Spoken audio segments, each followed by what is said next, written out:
جھگڑا صاحب ایک چیز اور بتا دیں کہ اس دوران جب یہ لاک ڈاؤن والی کیفیت رہے گی اور سماجی دوری کو بھی ہم نے لوگوں کو قائل کرنا ہے کہ برقرار رکھ کے اشیاء ضروریہ کھانا پینا اور ادویات کیا انف سٹاکس موجود ہیں صوبے میں؟ جی دیکھیں موجود ہے، ہم نے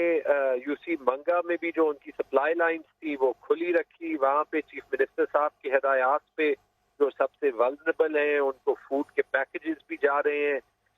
کچھ تکلیف تو اٹھانی پڑے گی کیونکہ چیلنجنگ ٹائم تو ہے، سب کے لیے ہے، اور صرف پاکستان میں نہیں پوری دنیا میں ہے۔ لیکن اگر پاکستان ایک مشکل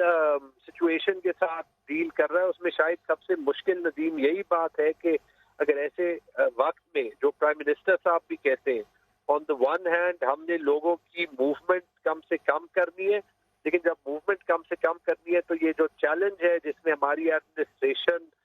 زبردست کام کر رہی ہے، اٹس ٹرائنگ اٹس بیسٹ، اور ان کی ایفرٹس کو ضرور خراج تحسین پیش کرنا چاہوں گا کہ وہ یہ کوشش ضرور کر رہے ہیں کہ سپلائی لائنز خاص طور پہ فوڈ کی اور